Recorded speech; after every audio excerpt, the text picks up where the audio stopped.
मैं आपके माध्यम से जो सिनेमा है वो समाज का आईना होता है। हम लोग बड़े हुए हैं सिनेमा देखकर और काफ़ी इन्फ्लुएंस करता है सिनेमा पिक्चर्स हमारी लाइफ में, खासकर युवाओं की लाइफ में।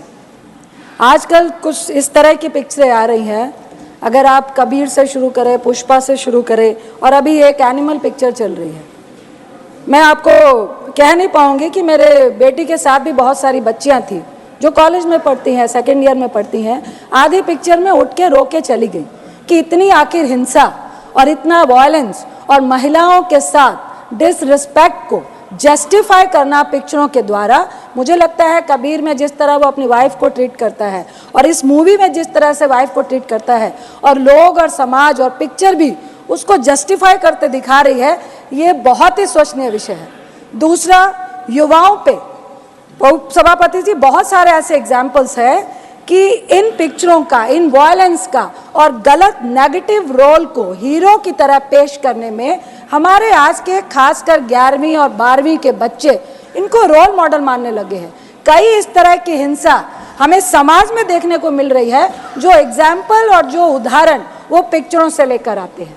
तीसरा, उच्च कोटि का इतिहास है पंजाब का, हरि सिंह नलवा का। उसमें एक गाना है कि फड़ के गंडासी मारी अर्जन वैली ने। ये इतिहास को एक गैंगवार में, दो परिवारों की नफरत की लड़ाई में, जिसका बेटा अपने बाप के प्यार के लिए मरता हुआ, या बिल्कुल उसके लिए वो भी जस्टिफाई नहीं कर पाई है ये पिक्चर, और उसमें वो सरेआम हॉस्टल में, कॉलेज में, बिल्डिंग्स में बड़े बड़े हथियार लेकर मारता है और कोई कानून, कोई लॉ एंड ऑर्डर, उसको कोई सजा नहीं जाता है। ये भी हम पिक्चर में जस्टिफाई कर रहे हैं। जहां तक अर्जन वैली का सवाल है सभापति जी, हरि सिंह नलवा जो कमांडर इन चीफ थे सिख फौज के, जिन्होंने मुगलों के खिलाफ, जिन्होंने अंग्रेजों के खिलाफ उनकी बढ़ती हुई सत्ता को रोकने के लिए लड़ाई लड़ी थी, उनका बेटा था अर्जन सिंह नलवा, जो पाकिस्तान के गुजरात से, वो जब पूरा इंडिया हमारा एक साथ था, और उन्होंने कई मुसलमानों को 1947 में बचाने का काम किया था। इस उच्च कोटि के इतिहास को आप एक गैंगवार में, आप उस गाने को बैकग्राउंड में दिखा के, जो हमारी धार्मिक आस्था को भी बहुत ज़्यादा दर्द महसूस करवाता है। गुरु गोविंद सिंह जी जो सिखों के 10वें गुरु हैं, वो जब मुगलों से लड़ाई लड़ रहे थे,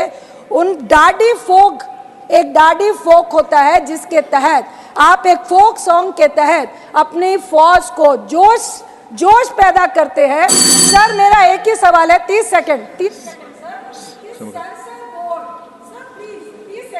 माइक ऑन कीजिए प्लीज।